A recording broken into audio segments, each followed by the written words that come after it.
बिस्मिल्लाहिर्रहमानिर्रहीम। अस्सलाम वालेकुम।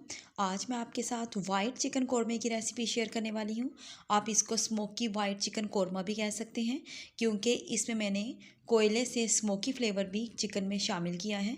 ये ऑप्शनल है, एडिशनल है। अगर आप चाहते हैं तो आप ये फ्लेवर ऐड कर सकते हैं, अगर आपको नहीं पसंद तो आप ये ना ऐड कीजिएगा। लेकिन इसके ऐड करने से चिकन बहुत ही ज़्यादा टेस्टी बनता है, बहुत ही मज़ेदार लगता है। वाइट कौरमा बनाना बेहद आसान है। इसके लिए आपको सिर्फ दही और घर के दूध की मलाई चाहिए, या फिर आप मार्केट से क्रीम भी यूज़ कर सकते हैं। इसकी ग्रेवी बहुत ही मज़ेदार बनती है, आप ट्राई लाजमी कीजिएगा। यहाँ पे मैं तकरीबन 750 ग्राम के करीब चिकन लूँगी, और इसे मैंने सिरका और नमक वाले पानी से अच्छे तरीके से वॉश कर लिया था। तकरीबन 15 से 20 मिनट के लिए आपने सिरके में डिप करना है और फिर इसको चिकन को वॉश कर लेना है।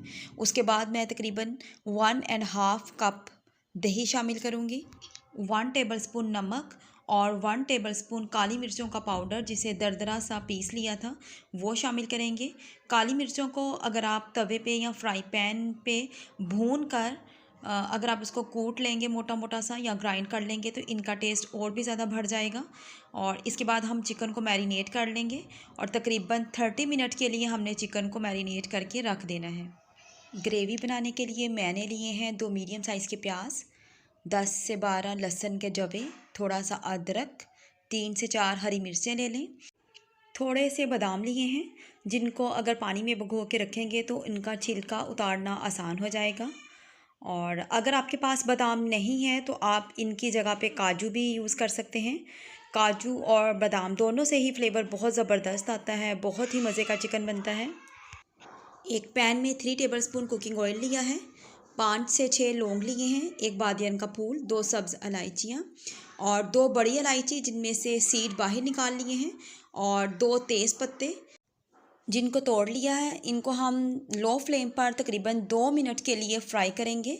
इस तरह इन मसालों का फ्लेवर ऑयल में शामिल हो जाएगा। और इसके बाद हम ये प्याज, लहसुन, अदरक और हरी मिर्चें शामिल करेंगे। बादाम अभी हम इसमें शामिल नहीं कर रहे। अब इन तमाम मसालों को हम तकरीबन 2 से 3 मिनट के लिए मज़ीद फ्राई करेंगे लो फ्लेम पर। जब प्याज का कलर हल्का सा चेंज हो जाएगा तो यानी ये ट्रांसपेरेंट हो जाएंगे, तो मैं इसमें 1.5 कप पानी का शामिल करूँगी। और इस तरह पानी शामिल करने के बाद मैं इसको कवर करूँगी, और कवर करके मैं इसको गला लूँगी ताकि प्याज, लहसुन, हरी मिर्चें और दूसरे मसाले जो हैं वो सॉफ़्ट हो जाएं। और उसके बाद हम इन तमाम चीज़ों को ग्राइंड कर लेंगे। तो अभी मैंने तकरीबन 1.5 कप पानी के शामिल किए हैं। इनको कवर करने से पहले मैं बादाम शामिल कर दूंगी। और जैसे मैंने आपको पहले भी बताया कि अगर आपके पास बादाम नहीं है तो आप काजू भी इस्तेमाल कर सकते हैं। तो बादाम शामिल कर दिए हैं। इसके बाद मैं इनको मिक्स करूंगी और लिड दे के तकरीबन 10 मिनट्स के लिए हम लो फ्लेम पर तमाम चीज़ों को गला लेंगे। अगर आप इस तरीके से ग्रेवी बनाएंगे तो ग्रेवी बहुत ही ज़बरदस्त मज़ेदार बनेगी। 10 मिनट्स गुज़र चुके हैं और आप देख रहे हैं कि पानी तकरीबन खुश्क हो चुका है। ठीक है, पानी इसमें बहुत कम है। तो अब फ्लेम को हम कर देंगे बंद और इसको ठंडा होने के लिए रखेंगे। और जब ये थोड़ा सा ठंडा हो जाएगा तो फिर हम इसको ग्राइंड कर लेंगे। लेकिन उससे पहले मैं यहाँ पे बादियान का फूल जो डाला था उसको बाहर निकाल दूँगी। और बाकी मसाले तो सॉफ्ट ही हैं, जैसे लौंग है और बाकी जो है वो मिक्स हो जाएंगे अच्छे तरीके से ग्राइंडर में, तो हम उनको बाहर नहीं निकालेंगे।